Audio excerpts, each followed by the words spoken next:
हम जो सोचते हैं वो हम बन जाते हैं। दोस्तों, हमारा भविष्य हमारी सोच से निर्मित होता है। हम अपनी सोच से ही जीवन में जीत हासिल कर सकते हैं और हार भी। शिखर पर पहुंच सकते हैं और निराशा के गर्त में भी। सब कुछ हमारी सोच पर ही निर्भर होता है कि आखिर हम चाहते क्या हैं। अगर हम अपनी सोच को बदल दें तो सब कुछ बदल जाएगा। दुनिया में कुछ ही लोग सम्मान, खुशी, दौलत, समृद्धि और सफलता क्यों हासिल कर पाते हैं, जबकि अधिकतर लोग एक औसत जीवन ही जी पाते हैं। इसकी वजह क्या है? ऐसा क्यों होता है? क्योंकि दुनिया में अधिकतर लोग दूसरे की सफलता के बारे में अधिक सोचते हैं और अपने बारे में कम, जिसकी वजह से वे स्वयं असफल रह जाते हैं। दूसरों के सफलता के बारे में जानना व समझना अच्छी बात है, पर अपनी सफलता के बारे में ना सोचना बुरी बात है। दोस्तों, इस कहानी के माध्यम से हम कैसे हर परिस्थिति में सकारात्मक रह सकते हैं ये सीखेंगे। एक बार एक जवान लड़का एक गुरुजी के पास जाता है और कहता है, गुरुजी, मेरी ही किस्मत इतनी खराब क्यों है? मैंने आज तक अपनी ज़िंदगी में जो भी चाहा वो मुझे कभी नहीं मिला। हमेशा असफलता और निराशा ही मेरे हाथ लगी है। लेकिन मैं ऐसे बहुत से लोगों को जानता हूँ जिनके ज़िंदगी में किसी भी चीज़ की कोई कमी नहीं है। उन्होंने अपने जीवन में जो कुछ भी चाहा वो सब उन्हें मिला है। गुरुजी, आखिर ऐसा क्यों होता है कि कुछ लोगों को सब कुछ मिलता है, वो जो भी करते हैं हर काम में सफल होते हैं, अपनी चाहत की हर चीज़ को हासिल कर लेते हैं, जबकि दूसरी तरफ ज़्यादातर लोग बस मेरी तरह सपने देखते रहते हैं, लेकिन वो कभी भी अपनी मनचाही चीज़ें और सफलता हासिल नहीं कर पाते। तो आप मुझे कोई ऐसा तरीका बताइए जिससे मैं भी अपने भाग्य को ठीक कर सकूं और मनचाही सफलता हासिल कर सकूं। गुरुजी ने लड़के की पूरी बात ध्यान से सुनी और फिर कहा, तुम जिन सफल लोगों की बात कर रहे हो सकता है उनमें से कुछ लोग अपने भाग्य के सहारे सफल हो गए हों, लेकिन ज़्यादातर लोग भाग्य के सहारे नहीं बल्कि इसलिए सफल हैं क्योंकि उन्होंने यह सफलता कमाई है। सफलता प्राप्त करने में और लगातार सफल बने रहने के लिए इंसान के अंदर कुछ महत्वपूर्ण आदतों और एक विशेष नज़रिए का होना बेहद आवश्यक है, जिसके बारे में मैं आज तुम्हें बताने जा रहा हूँ। बस मेरी पूरी बात को अंत तक ध्यान से सुनना। व्यक्ति ने कहा, जी गुरुजी, मैं आपकी पूरी बात को ध्यान से सुनूंगा। गुरुजी ने कहना शुरू किया कि हम सही तरीके और शांत मन के साथ सोचकर जीवन में आने वाले हर चुनौतियों का समाधान खोज सकते हैं। हम सबको अपनी शून्य की खोज करने का प्रयास करना चाहिए। शून्य को खोजने का अर्थ है कि एक ऐसी मानसिक अवस्था को प्राप्त करना जहाँ प्रेम, अच्छा स्वास्थ्य, ध्यान और खुशियाँ हैं, जहाँ कोई रोग नहीं है, कोई द्वेष, कोई चिंता, कोई युद्ध नहीं है, बस है तो सिर्फ शांति और खुशी। अपने शून्य के नज़दीक पहुँचने के लिए हमें वो करते रहना चाहिए जो करना हम पसंद करते हैं। हमें हर रोज़ खुद से ये प्रश्न करना चाहिए कि क्या हम अपने लक्ष्य के प्रति पूरी ईमानदारी से मेहनत कर रहे हैं? क्या हम सकारात्मक और अच्छे विचार रखने वाले दोस्तों के साथ जुड़े हुए हैं? क्या हम अपने कर्तव्यों के प्रति ईमानदार हैं? क्या हम अपने खाली समय का सही से उपयोग कर रहे हैं? इस तरह के प्रश्न हमें सकारात्मक चिंतन करने के लिए मजबूर करते हैं और ये हमारे शून्य तक पहुंचने के सफ़र को और भी रोमांचक बना देते हैं, जिससे हम अपने लक्ष्य, आर्थिक स्थिति और खुशियों को निर्धारित कर सकते हैं। हमें हमेशा ऐसे लोगों के साथ रहने का प्रयास करना चाहिए जिनके लक्ष्य बड़े हों और जीवन मूल्य ऊंचे हों, क्योंकि ऐसे लोग हमें आगे बढ़ाने के लिए प्रेरित करते हैं, हमारी सफलता में खुश होते हैं और हमें सही सलाह देते हैं। हमें हमेशा रचनात्मक सपने देखते रहना चाहिए और ऐसा हम इन 5 तरीकों से कर सकते हैं। पहला, हमें खुद से ये सवाल पूछते रहना चाहिए कि मैं कौन हूँ और मुझे अपने जीवन में कहाँ और कैसे पहुँचना है। दूसरा तरीका, हमारे लक्ष्य पूरे तरीके से स्पष्ट होने चाहिए। हमें अच्छे से ये पता होना चाहिए कि हमें क्या हासिल करना है। तीसरा तरीका, हमारे लक्ष्य को पूरा करने के लिए हमें एक समय सीमा निर्धारित करनी चाहिए। चौथा तरीका, हमें अपने सपनों के प्रति सकारात्मक और आशापूर्ण दृष्टिकोण बनाए रखना चाहिए। पांचवा तरीका, हमें हमारे लक्ष्य के प्रति पूर्ण रूप से समर्पित होना चाहिए। हमें खुद के बारे में हमेशा सकारात्मक बातें ही करनी चाहिए, यहाँ तक कि अकेले में भी हमें खुद से अपने बारे में नकारात्मक बातें नहीं करनी चाहिए, क्योंकि कहे गए शब्दों में बड़ी ताकत होती है। जैसे उत्साहपूर्ण और आशा से भरे शब्द किसी की ज़िंदगी को बदल सकते हैं, वैसे ही नकारात्मक शब्द किसी की ज़िंदगी को बर्बाद भी कर सकते हैं। हम कभी भी कुछ नया सीखने या सफल होने के लिए बूढ़े नहीं होते। सफल होने के लिए हमें चीज़ों या उचित शिक्षा की नहीं, बल्कि एक दृढ़ संकल्प की ज़रूरत होती है। अगर इंसान का इरादा पक्का है तो वह रास्ते अपने आप ही बना लेगा। हमें खुद को रोज़ ये याद दिलाते रहना चाहिए कि हमारी उपलब्धियां क्या हैं, हम बेहतर हैं तो क्यों हैं, हमारा लक्ष्य क्या है और हम इसे कैसे पूरा करेंगे।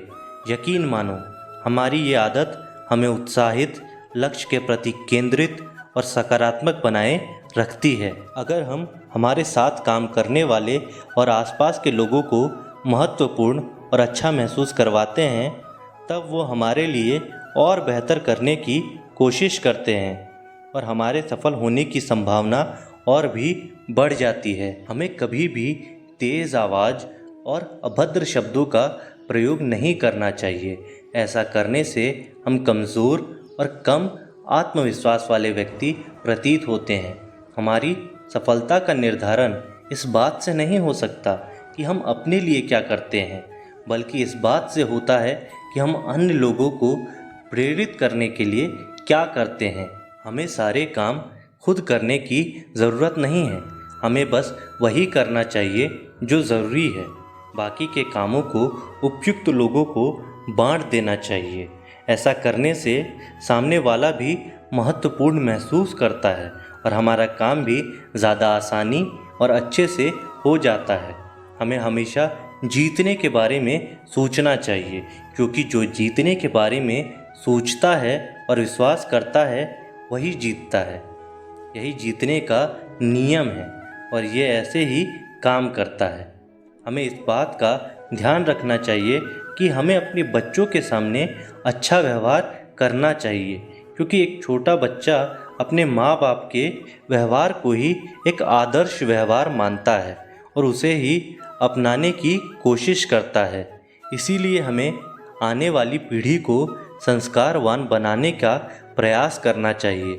हमें जो चाहिए उसके बारे में हमें पूछना चाहिए, खोजना चाहिए, दरवाज़ा खटखटाना चाहिए और हमें वो मिल जाएगा जो हम पाना चाहते हैं।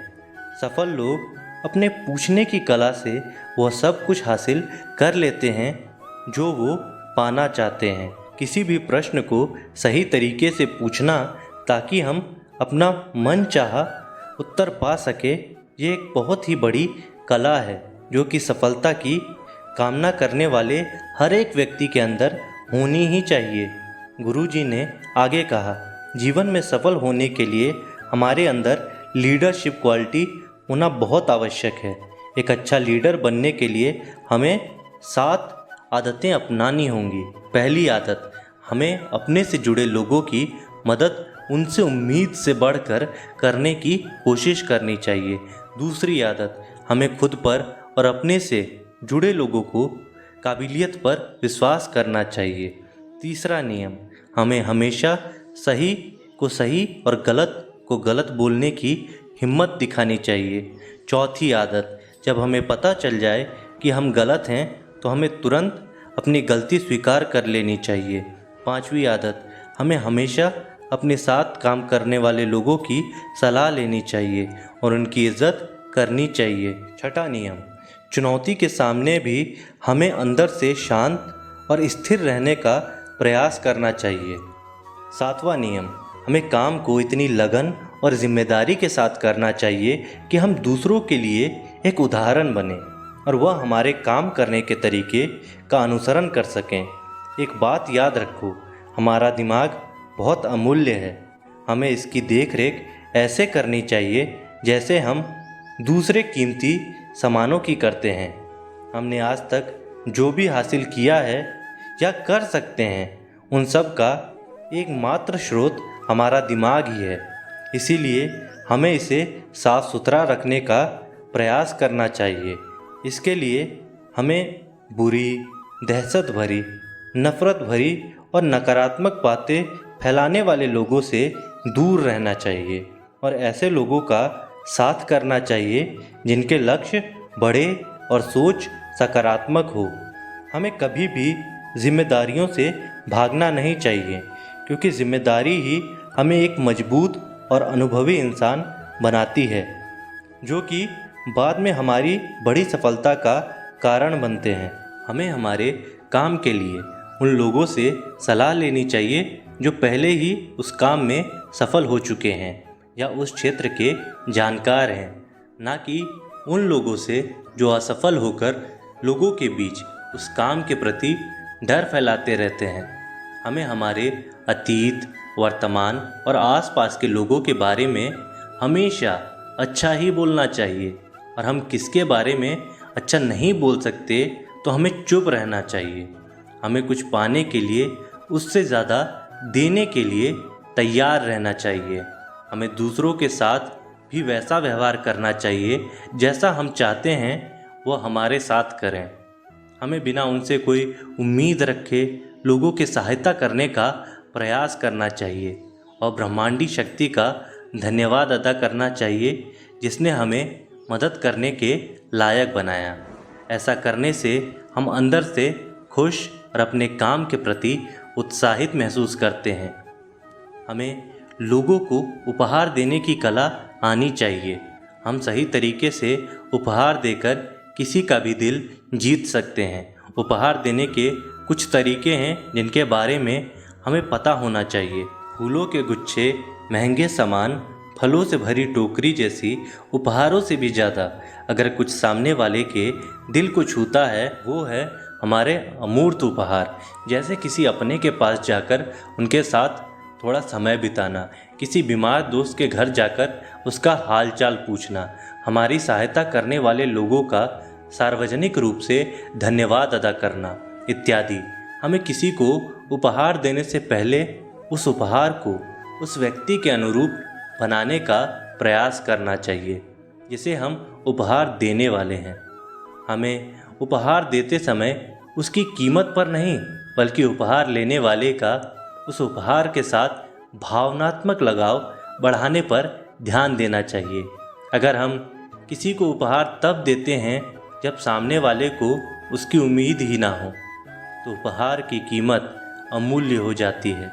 हमें उपहार देते समय उसे थोड़ा सजा कर देना चाहिए, जैसे एक व्यक्तिगत पत्र या फूल के साथ। हमें हमारे साथ काम कर रहे लोगों के विचार, अच्छे सुझाव और उनकी बुद्धिमत्ता की प्रशंसा करनी चाहिए। उन्हें काम से जुड़े मुद्दों पर निर्णय लेने के लिए प्रोत्साहित करते रहना चाहिए। ऐसा करके हम उनके मनोबल को बढ़ाते हैं और वह खुद को महत्वपूर्ण, उपयोगी और आवश्यक महसूस करते हैं और हमारे प्रति उनका विश्वास और भी बढ़ जाता है। हम दूसरों पर अपना सकारात्मक प्रभाव उनके मन और आत्मा को सही पोषण देकर आसानी से बना सकते हैं और ऐसा हम उनके सुंदरता, पहनावे, कामयाबी, घर के सामान आदि की सच्ची प्रशंसा करके और उनके घर परिवार के बारे में बातचीत करके कर सकते हैं। जब हम किसी को बोलने के लिए उत्साहित करते हैं और उन्हें ध्यान से सुनते हैं, फिर चाहे वह अपनी सफलता के बारे में बता रहे हों या अपनी समस्याओं के बारे में, हमारा उनका ध्यान से सुनना उन्हें अच्छा महसूस कराता है और ऐसा करके हम उनका विश्वास और समर्थन दोनों जीत सकते हैं। हमारी लोगों को ध्यान से सुनने की आदत हमें उनकी नज़रों में प्रभावी और गंभीर व्यक्ति बनाती है। हमारी हो रही बुराई इस बात का प्रतीक है कि हम आगे बढ़ रहे हैं, और हम जब पलटकर अपनी बुराई का जवाब नहीं देते तो हम उसके नकारात्मक प्रभाव को वहीं निष्क्रिय कर देते हैं। श्रेय और तारीफ मिले ना मिले, हमें अपना सर्वश्रेष्ठ देते रहना चाहिए। अभी हमारे काम का श्रेय कोई और लेता रहे, लेकिन सही समय हमें हमारे काम का पुरस्कार दिलवा ही देता है। जो लोग हमारे बारे में गलत बोलते हैं और हमारे काम का श्रेय लेने की कोशिश करते हैं, हमें उनसे बदला लेने के बारे में सोचकर अपना समय बर्बाद नहीं करना चाहिए, बल्कि उन पर दया करके और उन्हें बीमार समझकर त्याग कर देना चाहिए। अगर हमारे अंदर करिश्मा है और हम अपने ज़बान के पक्के हैं, तो हमें सफल होने से कोई नहीं रोक सकता। करिश्मा एक दैवीय रूप से प्राप्त शक्ति को कहा जाता है, लेकिन आम जिंदगी में करिश्मा एक ऐसा व्यक्तिगत गुण है जो एक व्यक्ति को दूसरे व्यक्ति पे अधिकार देता है। करिश्मा को केवल अपने अंदर के आध्यात्मिक यात्रा को करके ही पाया जा सकता है। कुछ नियम हैं जिनके द्वारा हम अपनी करिश्मा को जागृत और कायम रख सकते हैं। हमें ध्यान और एकांत के माध्यम से खुद को जानने और समझने का प्रयास करना चाहिए। हमें हमेशा विनम्र रहना चाहिए और कभी भी अपने धन और ताकत का दिखावा नहीं करना चाहिए। हमें दूसरों को उनके बारे में बात करने के लिए प्रोत्साहित करना चाहिए।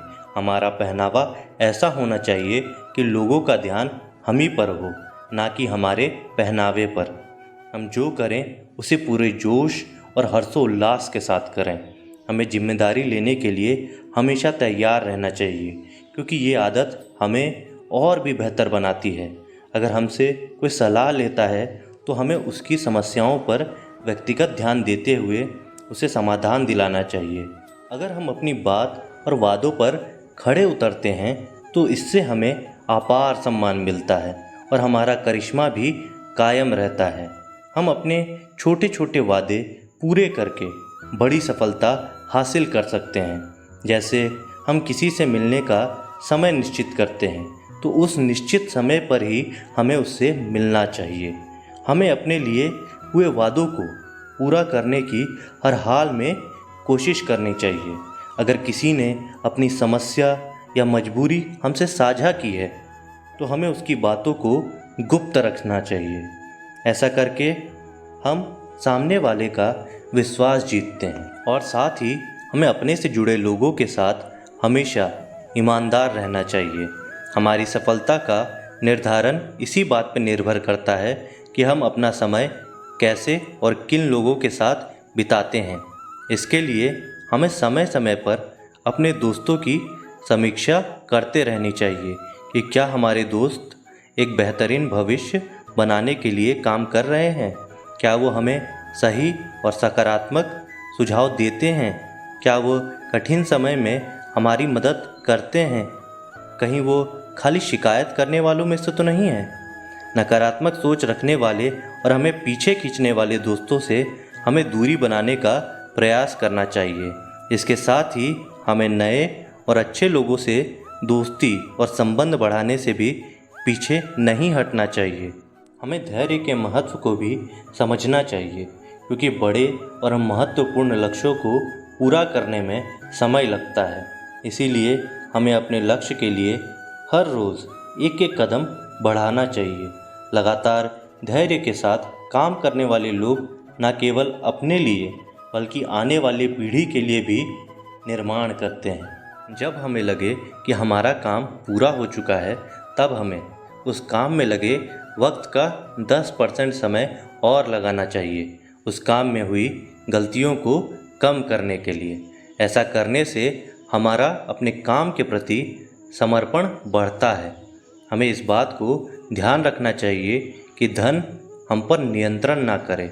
हमें अपने कमाए धन का कुछ हिस्सा दूसरों की मदद में लगाना चाहिए, क्योंकि दान करने से धन की शुद्धि होती है और मन की शांति बढ़ती है।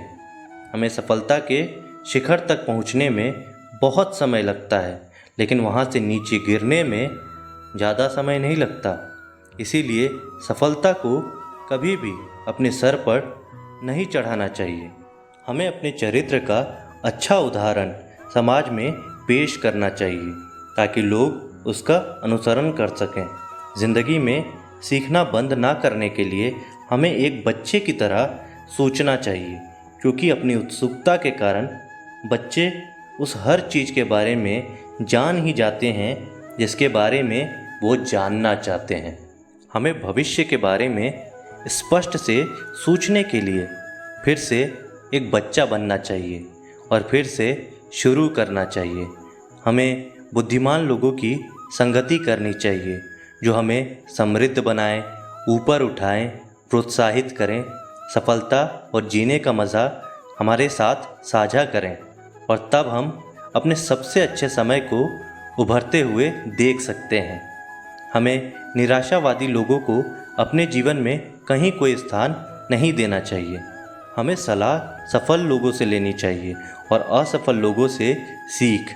हमें चुनौतीपूर्ण और बड़े लक्ष्य का निर्धारण करना चाहिए जिसे पाना लोगों को असंभव लगे, क्योंकि बिना लक्ष्य जीवन व्यर्थ है। लक्ष्य ही ऊर्जा है। जितना बड़ा लक्ष्य होगा उतना ही ज़्यादा हमारे अंदर ऊर्जा होगी अपने लक्ष्य को पूरा करने की। इसके बाद गुरुजी ने लड़के से कहा, मुझे उम्मीद है अब तुम समझ गए होगे कि तुम्हें सफल होने के लिए क्या करना है।